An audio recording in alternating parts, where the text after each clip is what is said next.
Question number 1. Please define and discuss prosperity.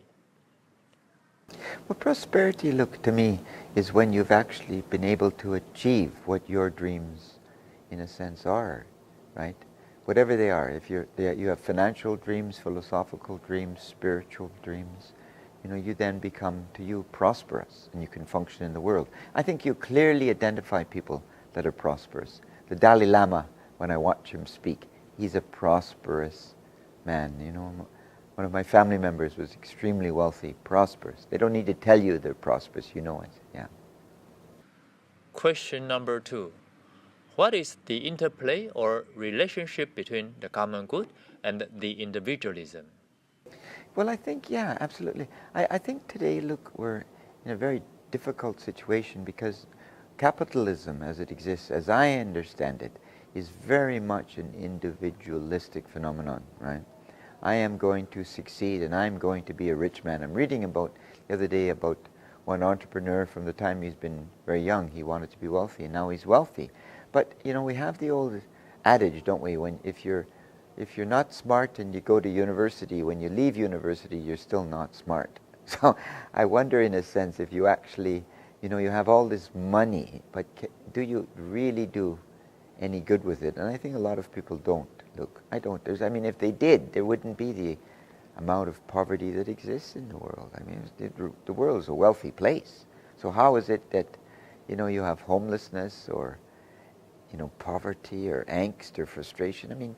Come on, can't this be solved through critical thinking skills? Question number 3. Why is accepting the concept of the common good the best approach? Well, look, I think the thing that in our civilization, I think the truest we could say of our civilization is that some people have a different perspective on life, right? Some people are lucky. Like I've been very lucky. I'm a lucky man. I come from a working class family. There was never any shortage of money. Maybe it was budgeted at a certain time when my family was, younger without all of its members. But there was never any shortage of anything. But there are people that live, in a shortage. And they're always going to live that way, look. There are people that don't function in a capitalistic system very well. They don't want to sell their labor. They want to be artists or poets or painters. They just exist. So what do we do with them? We just, forget them? And I think they're also an intrinsic part. Just like in nature, we have the butterflies and the bees and the cockroaches. We don't like the cockroaches, but the cockroaches obviously have a necessary function. Otherwise, they wouldn't be there. So we can't say, if we eradicate all the cockroaches, look, or let's eradicate all the lions, which they've done in certain situations, or all the leopards or all the wolves. Obviously, nature responds accordingly, and obviously nature does not have a balance and equilibrium. I think the common good is the equilibrium of human society, personally. Question number 4. How do we live fulfilling lives? Well, I think that we have to push. All individuals at times need to be pushed. And I'm not discussing laziness. Look, that's a phenomenon that I think has to be overcome somehow. So I think we do have to be responsible for whatever we do. I was reading an article recently on Modigliani, the painter, and he wanted to paint. Well, he wasn't interested in money particularly, he just wanted to paint. So you couldn't call him lazy, could you, basically? So I think that we must be self-reliant. Of course, we must be responsible for who we are as beings. Right? No laziness. Look, I don't think we can tolerate that, right, period. But I think laziness is created many times. I don't think we are naturally lazy. I suspect not. Maybe the rare individual, but not for the most part, Question number 5. How does self-reliance relate to the common good? Yes, for sure. I always think of the statement by Augustus Caesar when he became emperor. He called himself the first amongst equals, right? And I was watching a small video the other day on Wittgenstein's beetle in the box, right? That all of us have that beetle in our own box. but you can never see my beetle and I can never see your beetle. But we do essentially have an understanding of what the beetle is. And I think all of us, if we live in this modern society, all of us understand what reality is, I think. We all understand what life is, I think. And we all realize that we have our own needs and wants. And if I'm honest with myself, and I find my own needs and my own wants, and I'm true with them, then I can have a relationship with you because you've also discovered your own needs and your own wants. And in that sense, we have a common good.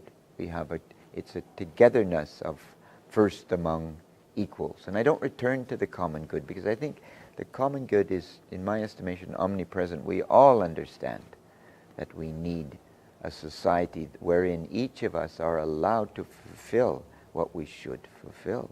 Now, there is always a problem with level of intelligence, level of ambition, these sorts of things. But I think our society, as all societies, we have all the knowledge of the world now. Maybe none of the wisdom, but all the knowledge. So everyone, with some thoughtfulness, you do have to spend some time in reflection, obviously, right? But I think all of us can be led to a point that we understand what our needs are at this moment. Now that may change. I think they say our careers are varied. We don't have one career for our lifetime any longer, but that's okay. I still think we need thoughtfulness, and that produces social cohesion.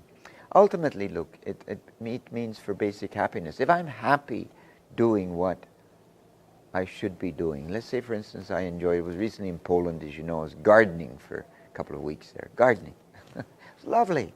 Got filthy, my nails got broken, and I really enjoyed it, to be quite honest. So I realized that there's a part of me that could be some type of agriculturalist, right? I could be a farmer, and there's part of me there. I'm not going to be a farmer, but now when my uncle speaks to me and he says, you should come back to the family farm and learn farming, I understand what he's actually saying, So I think you have to analyze as a person. You have to analyze all your gifts. We've talked about this a lot.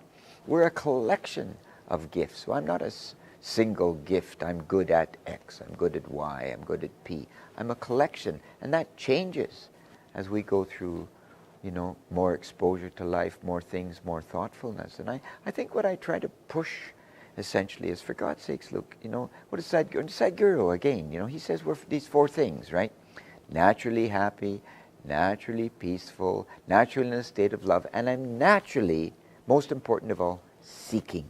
So obviously the being at 62 years old is different than the being at 18 years old, because in theory it has more knowledge, more experience, and so its field of common good is obviously broader, but it knows what makes it happy. And I don't think I'm different than any human being who spends a little time thinking through who they are. You know what I mean?